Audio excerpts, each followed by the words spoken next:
Le CAC 40 est en recul à la mi-journée dans le sillage de la clôture des marchés américains hier soir. Une tendance partagée par les autres places de marché européennes depuis le début de la matinée. Après les annonces des avancées en matière de vaccins de Pfizer et Moderna, AstraZeneca a tenu à faire le point sur ses propres avancées. Selon la chaîne CNBC, le vaccin présenterait une réponse immunitaire solide et similaire sur toutes les classes d'âge testées. Une bonne nouvelle qui devrait avoir peu d'impact sur les marchés alors que le vaccin n'a pas encore entamé ses tests de phase 3.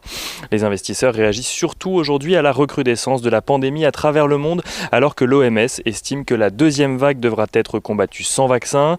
Aux États-Unis, plusieurs États ont mis en place de nouvelles mesures de restriction alors que le pays dépasse à présent les 250 000 morts en lien avec la maladie. La ville de New York a par exemple annoncé la fermeture de tous les établissements scolaires à cause de la progression du nombre de cas. Au Japon, Tokyo, qui a vu le nombre de nouveaux cas afficher un nouveau record hier, dépassant les 500 nouveaux cas, et de son côté passé en alerte maximale. Le Premier ministre japonais réfléchit par ailleurs à imposer des restrictions supplémentaires aux restaurants.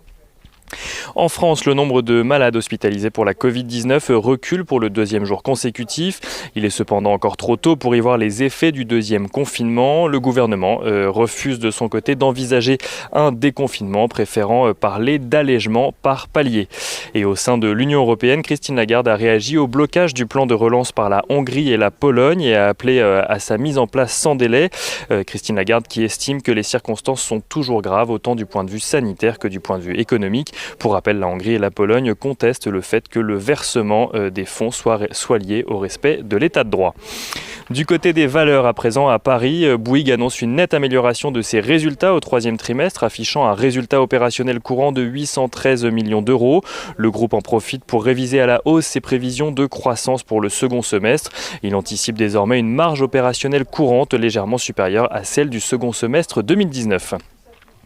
Le président du directoire d'Unibail-Rodamco-Westfield, Christophe Cuvillier, quitte de son côté ses fonctions. Il sera remplacé par Jean-Marie Tritant dès le 1er janvier. Jean-Marie Tritant qui occupera durant la phase de transition le poste de directeur général des opérations.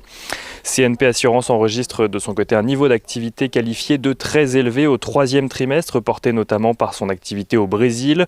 Le groupe limite ainsi l'impact de la crise sanitaire sur ses résultats. CNP Assurance affiche tout de même un bénéfice à 918 millions d'euros contre les 987 millions d'euros à la même époque l'année dernière. Vallourec fait état de son côté d'une perte nette de 636 millions d'euros sur les 9 premiers mois de 2020.